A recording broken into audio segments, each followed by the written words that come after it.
Now, a new documentary series which takes viewers behind the scenes of Molly-Mae's life has made its debut today.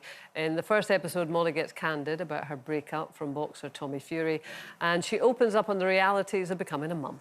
Well, I think a lot of parents, maybe particularly women, will relate to that, won't they? I mean, Frankie, you are very similar age to Molly-Mae when you had I was your 24. first. Yeah. And you wanted to have kids at a young age, didn't you? Yeah, I did.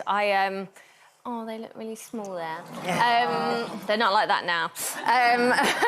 Yeah, for me, it was a real conscious decision. I knew I wanted to be younger, and obviously, luckily, I met Wayne when I did, and he's older than me, so he wanted them slightly sooner as well.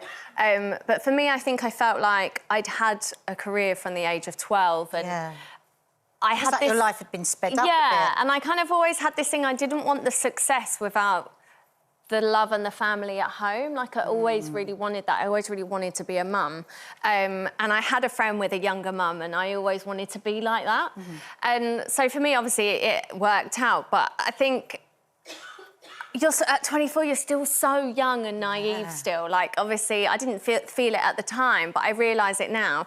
And I just think, my biggest realisation, which sounds ridiculous, I knew I was going to love these little things, but I didn't realise that they would take up my brain capacity 24/7, 365 days of the year.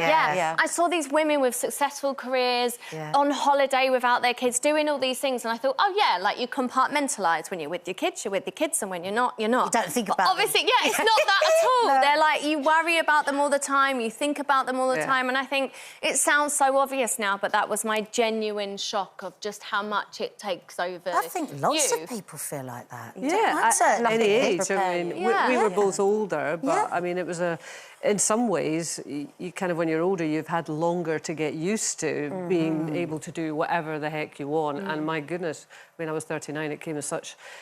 Well, you're talking about the moments. For me, it was that I couldn't watch Coronation Street when I wanted to. Which I know is just record it now. Well, yeah, you would. But I remember hearing the theme music going, and Charlie had colic, and I was, doing that, and I knew I was going to be doing it for the next 4 hours. And there was this childish thing in my brain. Oh, look, there they are. I'm thinking, I want to watch Coronation Street. I'm past 7, and I can't because I've got to do this baby. I remember sobbing into Maddie's face because Mark had said, oh, I'm thinking of going to the pub. The guys want me to go to the pub. And I went, no, you go to the pub, you go to the pub.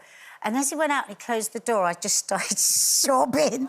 And it was like literally bogies and tears, thinking, I can't go to the pub.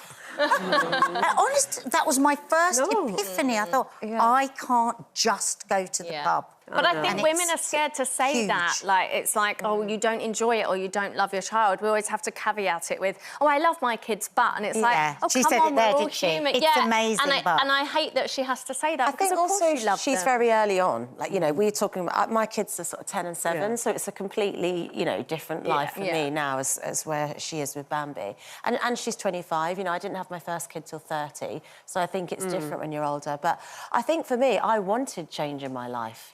I wanted to become a mum so badly. I knew it might not necessarily happen, might not be a guarantee.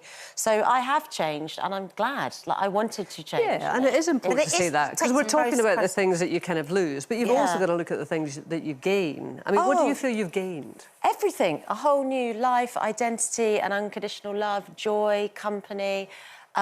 Everything I saw my mum doing, I now get to do. And, like, if you think that's threatened and you won't get to do it, when it arrives, you're like, this is amazing. And if I am a bit boring and always talk about my kids, I don't care, because I love being a parent, But it is a process to get to that, isn't it? I think it's just the initial shock. You've given birth, you're tired, you're just fed up, you're disorientated, and then you realise you can't go to the pub, you can't watch Coronation Street, you can't go on holiday, all those things. And of course, eventually that all becomes the norm. And I always say to people, when they say, I just want my life back, I say, no, it's like BC, like before Christ, before children. That's history. That's gone. Ancient history. Yeah. It belongs in a book. But you can it's build never up coming your back. old life and But romanticise it. And actually, your new life is probably better. So much better. And that's what I always say to my friends. I've had a lot of tears with friends where they're like, I just want to be me again. And I'm like, you are still you, but you have to let go. We're taught we have to go back to our old selves before kids. And actually, personality, body, your wants and needs, it does all change. You will get wiser. You'll get wiser. You'll get more settled. I'm better for my kids, I actually think. I'm a better version of me for having them, so... Me too. It was a waste of space before I had kids. I didn't want to say it. My dad said to me, you are practically blancmange. What does that mean? I don't know. I didn't investigate any further, but Mark was like, what's a bit harsh?